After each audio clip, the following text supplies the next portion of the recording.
Ajole dun ko dàbí ilé la bọ́ sí ní oko. Àwínà ló ń gbòǹgbà. Gàtú. This one goes to all my fellow Africans living far away and away from their hometowns. I'm your host, Damon Gibson, and today I have a special guest with me, Dr. Sarah Jubril. How you doing? How's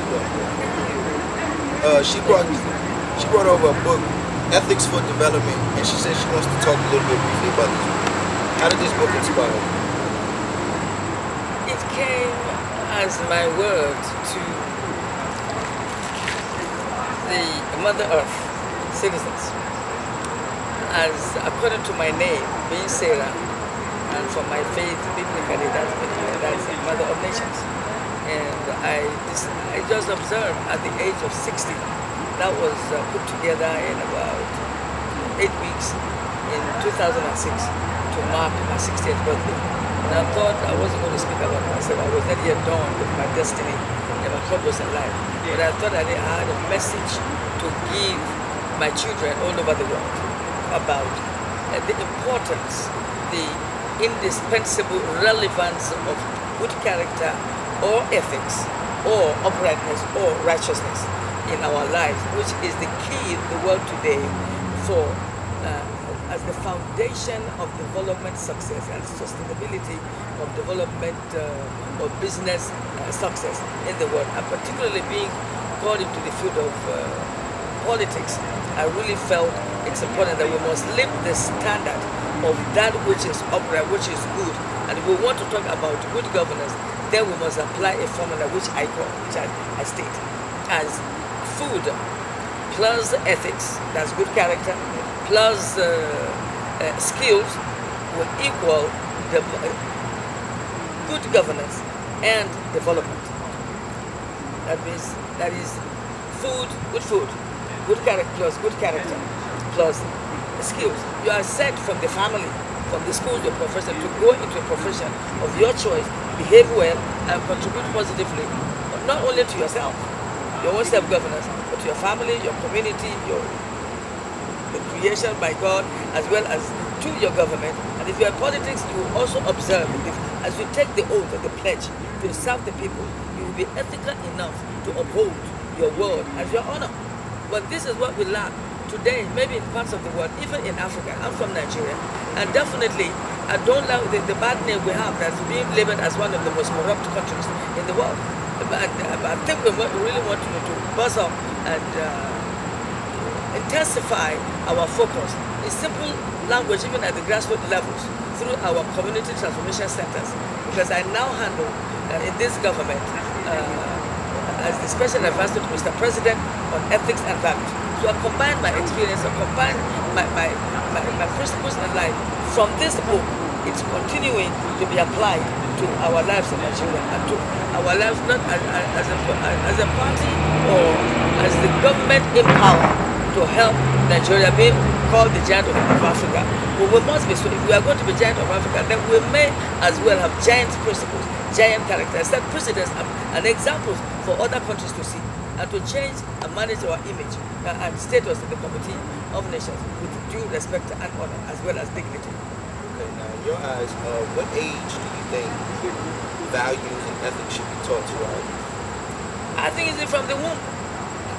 From the womb, because the psychologists have come up with the result of research that the human species conscience needs to be well organized or taught or shaped. It is the mother that must teach it. And human beings, we're also spiritual, physical, social, intellectual, cultural, etc. And then the whole human being is fashioned. Because I might want to put it in this way, that it's a different thing to sow a seed. It's another to nurture the seed with life and to maturity and to live to produce another human being. So therefore, the world must change their attitude about the importance, the way of God the Creator about women, and again indispensable relevance to the human species on the planet Earth. And therefore, it's important that women will see it, and the families will see it, and will value the way they treat women, even the nations. And therefore, the human being is brought forth it says cooked, if you wish to say, the conscience, the character, and everything from the home. And you have not only the family teachings, home training you might call it, and then you're talking about your Sunday school, your Islamic teachings, your school teachings, which are these I call teachers as co-parents or parents by proxy. Then you, at workplace, they need to continue with what you took off from the family, your work, your teaching, and even when you grow up as professional, anywhere you go, you carry the honor of your home training, good home training to whatever you are doing. It is shocking today, and I think we have to take responsibility, maybe the politicians whom I call political parents or social parents, to not to follow up what the foundations of our citizens have been. Because if the government wants to have effective citizens, you want to have effective labor force, then you must consider the content or the foundation where these citizens or labor force are brought from. There is hardly any much of attention by governments or workplaces to the families. So there is a need to accentuate, intensify effective family training for the parents, formally and informally, so that when you put for children, you can reap where you would have sown. But if governments will not sow into the family, give them the best, have policies that would give due value or quality justice to the men and the women and the children, then we are just living a futile life, and God forbid it.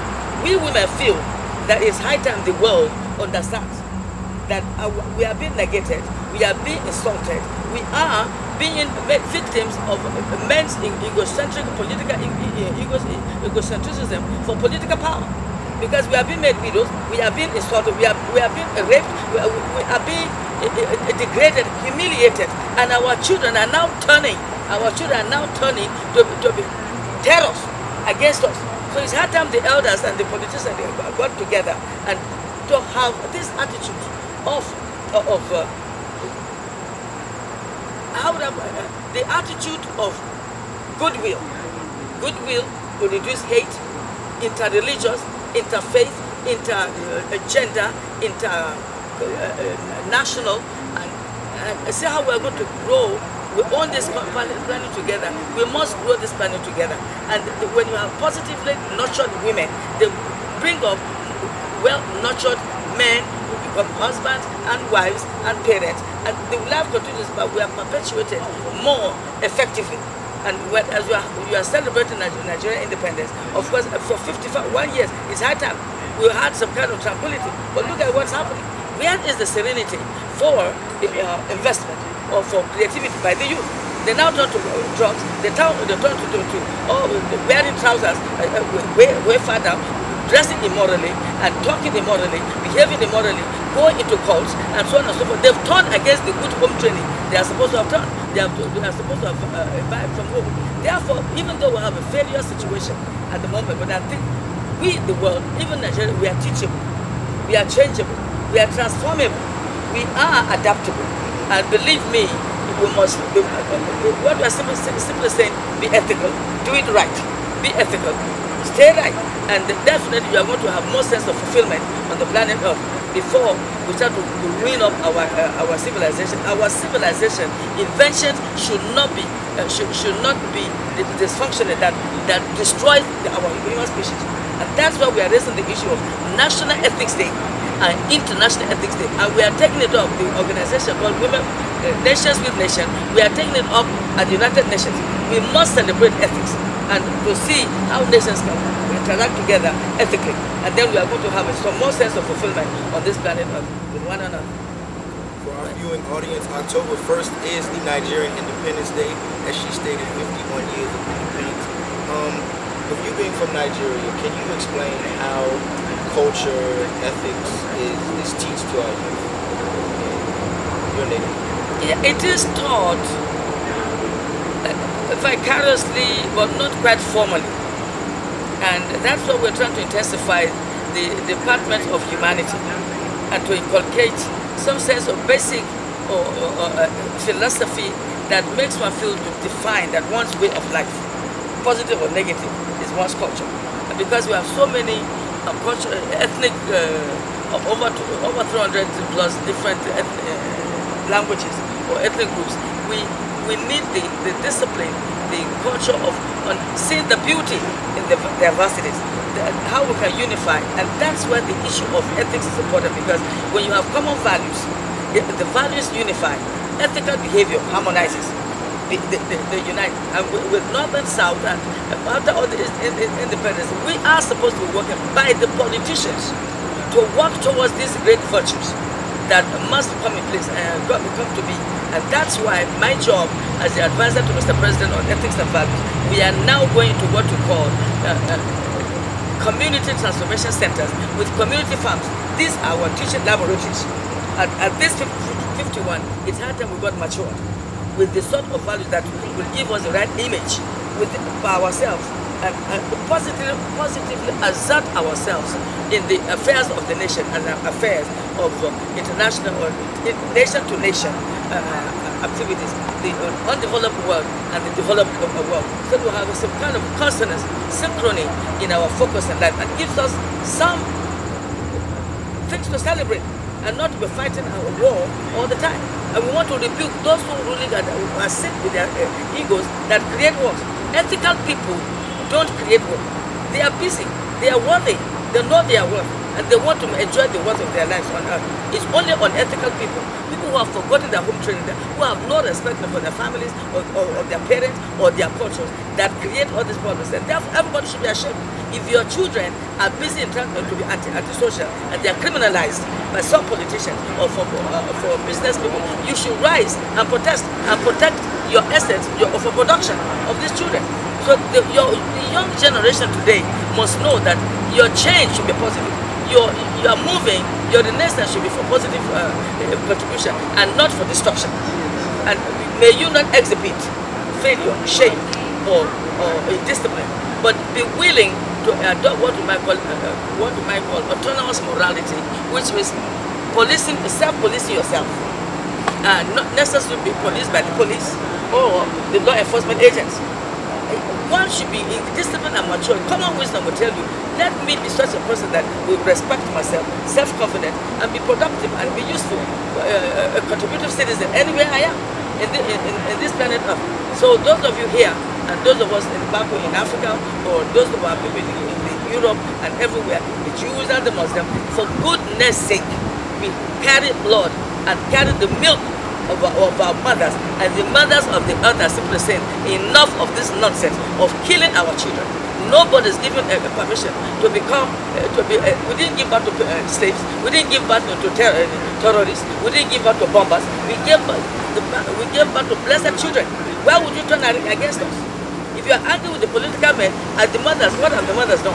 That you are making us widows, killing our children, making our children fatherless, and destroying the efforts we have all made by contributing, bringing forth the citizens on the earth, the voters, and the labor force. Why? What is our offense? And that is why I repeat this: we are raising this issue. We are pushing this by an organization called Nations with Nations, and we are going to take this to the United Nations. That we started to ask these ethical questions. The United Nations must be talking about ethics now. Why is the ethics not awarded like any other thing in life? Ethics must be celebrated. People with ethical records must be celebrated and rewarded. And then we also we're going to have our sanctions. Penalize those who are behaving unethically. But indeed, celebrate good behavior, righteousness, if we wish to call it, uprightness, and see how we culture up goodwill. Every culture is about goodwill. Love your neighbor, help your neighbor, be altruistic, stop being selfish, stop being wicked, stop being full of hate. Train yourself to be self-actualized, self-reality, good, positive self-esteem, and indeed, definitely, you are on your way to enjoy your life, even in your family. And that is our wish as a mother, from Nigeria, and that is celebrating the 51st year of our independence. So congratulations to everybody from Nigeria. Congratulations on the happy anniversary. We hope we are not going to have bombs this time to celebrate our anniversary. We pray so. And may our children now start to respect our life, our blood, and our milk to humanity. God bless you. Congratulations to Nigeria.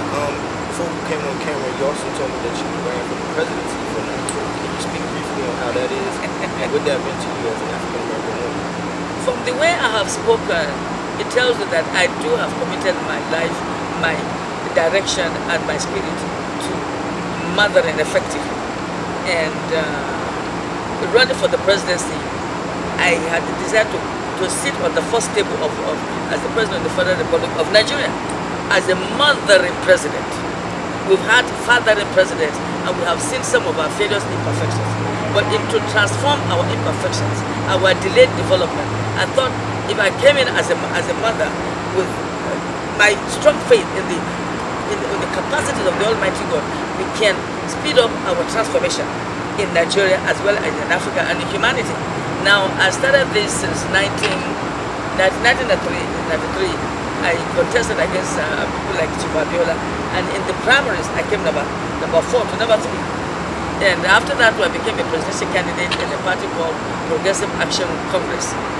Then after that, well, I became number 4 in national elections, or totally in some.